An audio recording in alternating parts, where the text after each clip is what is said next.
के जो ड्राफ्ट करने वाले लोग थे, जो उन्होंने बिल ड्राफ्ट किया था, उनमें मैक्सिमम लोग वो थे जिनको वक्फ के बारे में जानकारी नहीं थी।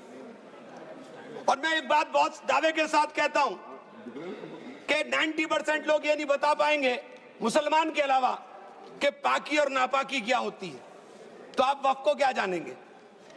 ये जो बार बार कह रहे हैं कि मुस्लिम में सदस्य, गैर मुस्लिम सदस्य शामिल होने चाहिए, नहीं होने चाहिए, वक्फ को मुसलमान समझता है, जानता है, इसकी जो जरूरत है उसको पहचानता है, इसलिए इस बात को कहा जा रहा है। वरना सारा प्रबंधन जो वक्फ बोर्ड का है वो तो सरकारों के ही हाथ में है। लेकिन इसमें जो सबसे बड़ी बात है कि बार बार ये शोर मच रहा है, जेडीयू भी कहती है, टीडीपी भी कहती है और सहयोगी दल भी कहते हैं कि हमने वक्फ बाय यूजर को खत्म कराने का काम कर दिया। माननीय अध्यक्ष जी, मैं इसकी धारा 3R1 को, जिसके अंदर वक्फ बाय यूजर था, उसको हटा दिया गया और क्या शामिल किया गया, मैं ये पढ़ करके बता रहा हूं। ये बिल है, इसके अंदर लिखा है, परंतु वक्फ संशोधन अधिनियम 2025 के प्रारंभ पर या उसके पूर्व उपयोगकर्ता द्वारा वक्फ के रूप में रजिस्ट्रीकृत संपत्तियों को उपयोगकर्ता द्वारा विद्यमान वक्फ इसके वक्फ संपत्ति के रूप में बना रहेगा, सिवाय, बस आगे आ गया काम, सिवाय संपत्ति पूर्णतः या भागतः विवादाग्रस्त है या कोई सरकारी संपत्ति है। माने सभापति महोदय, 2005-6 में विभिन्न राज्य के बोर्डों द्वारा सच्चर कमेटी के समक्ष ये कहा गया, दिल्ली में 316, राजस्थान में 60, कर्नाटक में 42, मध्य प्रदेश में 53, उत्तर प्रदेश में 60, उड़ीसा में 53 ऐसी प्रॉपर्टी हैं जिनके ऊपर सरकार के कब्जा किया हुआ है।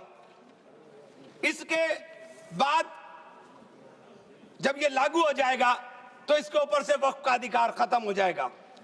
दूसरी चीज मैं कहना चाह रहा था, जब आपने सिवाय संपूर्ण और पूर्णतः लिखा और या भागतः लिखा, तो आपने पूरी तैयारी कर करके लिखा। उत्तर प्रदेश इसका सबसे बड़ा उदाहरण है। उत्तर प्रदेश में 11,400 हेक्टेयर लैंड वक्फ की, 14,000 हेक्टेयर में से 14,500 में से 11,500 हेक्टेयर लैंड को सरकारी घोषित कर दिया गया है। 78% लैंड को सरकारी बता दिया गया है। और सरकारी लैंड कौन सी है? उसमें इमामबाड़ा है, उसमें प्राचीन मस्जिदें हैं, उसमें 500-500 साल के पुराने कब्रिस्तान हैं, उसमें ईदगाहें हैं, गांव-गांव के अंदर बनी हुई मसाजिद हैं। और आप कह रहे हैं कि आपने वक्फ बाय यूजर खत्म करा दिया। ये इतना बड़ा हथियार दे दिया कि आप जाइए, लड़ते रहिए। इसके साथ ही इन्होंने कहा कि साहब, अब जब कोई विवाद पैदा होगा तो उस विवाद की स्थिति में डेजिग्नेटेड ऑफिसर उसको सुनने का काम करेगा और वो तय करने का काम करेगा कि ये प्रॉपर्टी किसकी है। लेकिन वो तय कब करेगा, इसकी कोई समय सीमा नहीं। और जब तक वो तय नहीं करेगा, वो प्रॉपर्टी का मालिक सरकार रहने का काम करेगी। तो 11,500 हेक्टेयर लैंड तो उत्तर प्रदेश के अंदर, और कर्नाटक का विवाद सबके सामने है।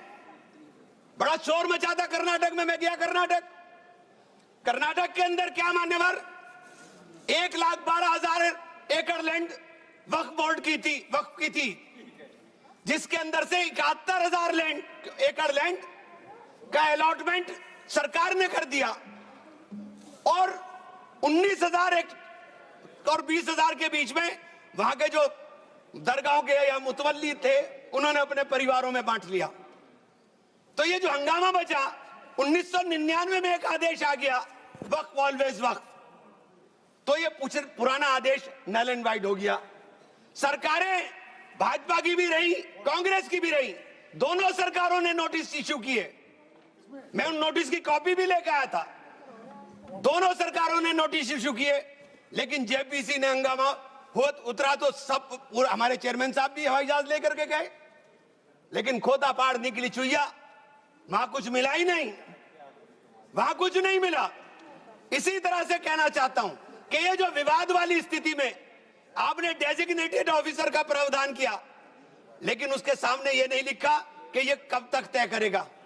और आप बार बार कहते हैं कि साहब ये जो इसका संरचना होगी, इसकी 22 मेंबर वक्फ काउंसिल में होंगे, उसके अंदर 22 मेंबर में 10 मेंबर मुसलमान होंगे, सही है, 2 महिलाएं होंगी, सही है, लेकिन 12 मेंबर उसके अंदर नॉन मुस्लिम हो जाएंगे। वक्फ बोर्ड के अंदर पूरा का पूरा बहुमत गैर मुस्लिम भाइयों का हो जाएगा। मुझे इससे मतलब नहीं, क्योंकि मैंने अभी कहा कि भाई आप दूसरे जो ट्रस्ट हैं या जो दूसरे धर्म के ट्रस्ट हैं, उनके अंदर क्या आप दूसरे धर्म के लोगों को शामिल करने की अनुमति देंगे? नहीं है। काशी विश्वनाथ ट्रस्ट है उत्तर प्रदेश के अंदर, उसका अध्यक्ष पदेन अध्यक्ष जिलाधिकारी होता है, लेकिन उसमें एक क्लॉज लिखा हुआ है कि अगर किसी समय कोई जिलाधिकारी मुसलमान होगा तो उससे नीचे का या उससे ऊपर का अधिकारी उसका पदेन चेयरमैन होगा। आप मुसलमान के ऊपर यह शर्त लागू करते हैं, आप मुसलमान के ऊपर यह शर्त लागू करते हैं कि इसके ऊपर लिमिटेशन एक्ट, विधेयक के खंड 40A की धारा 107 जो वक्फ संपत्तियों की समय सीमा को अधीन करता था, लिमिटेशन एक्ट लागू करता था, आपने हटा करके 108 और इससे 41 में 108 और 108A को हटा दिया। 1995 का जो वक्फ अधिनियम है उसकी प्रायज्यता पर रोक लगा दी थी, जिसका अर्थ है कानूनी दावों के समय पाबंदी के बिना आगे बढ़ाया जा सकता है। अब आपने रास्ता खोल दिया वक्फ प्रॉपर्टीज के ऊपर मुकदमों के लिए। जो वक्फ प्रॉपर्टी पर कब्जा बैठ करे हुए लोग हैं, अब वो कब्जा धारक जाकर के एडवर्स पोजेशन का दावा कर सकता है और मालिकाना हक हासिल करने की बात कर सकता है। आपने जो अपराध करने वाले लोग हैं, जो कब्जा करने वाले लोग हैं, वो पहले गैर जमानती हुआ करता था, आपने उसे जमानती कर दिया, आपने उसे अधिकार दे दिया कि तुम कुछ भी करो, तुम्हें जमानत तुम कराने की जरूरत नहीं है। तो आपने तो पूरा का पूरा खुला मैदान उसके सामने खड़ा कर दिया। आपने बार बार कहा कि हम लोग मुसलमानों के हक की बात कर रहे हैं। आप मुझे एक ट्रस्ट बता दिए, कोई दूसरा, कोई एक संस्था बता दीजिए जिसके अंदर जो धार्मिक के नाम पर हो और उसके अंदर लिमिटेशन एक्ट ना हो। हमारे ऊपर से हटा रहे हैं, हमारे ऊपर से हटा रहे हैं, बाकी सबको छूट मिलेगी।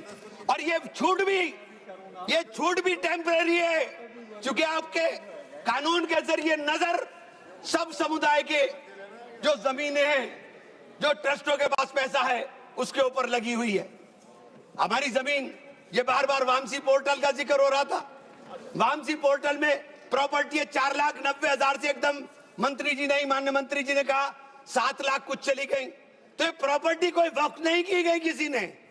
ये जो वामसी पोर्टल के ऊपर दर्ज हुई संपत्ति, कब्रिस्तान के अंदर वसूगा, एक प्रॉपर्टी वसूगा, एक प्रॉपर्टी मस्जिद, एक प्रॉपर्टी में कब्र, एक ही प्रॉपर्टी की 3-3, 4-4 बना दी। और आपने बता दिया कि वामसी पोर्टल ने, और 10 साल माने मंत्री जी, 10 साल का बहुत समय होता है। जो काम आप 10 साल में पूरी संपत्तियों का रजिस्ट्रेशन नहीं कर सके, मान्यवर प्लीज सब प्लीज आप बोलो नहीं। वामसी पोर्टल पर आपने बार बार 10 साल में काम नहीं कर सके। आप कह रहे हैं कि 6 महीने के अंदर सारी संपत्तियों का रजिस्ट्रेशन करा लेना, और सारी संपत्तियों का अगर रजिस्ट्रेशन नहीं होगा तो वो संपत्तियां वक्फ की नहीं बचेंगी। रजिस्ट्रेशन कौन करेगा? रजिस्ट्रेशन आपके अधिकारी करेंगे। जब 10 साल में नहीं कर सके तो 6 महीने में कैसे करेंगे? और ये पूरी तरीके से संविधान विरोधी कानून है। अनुच्छेद 14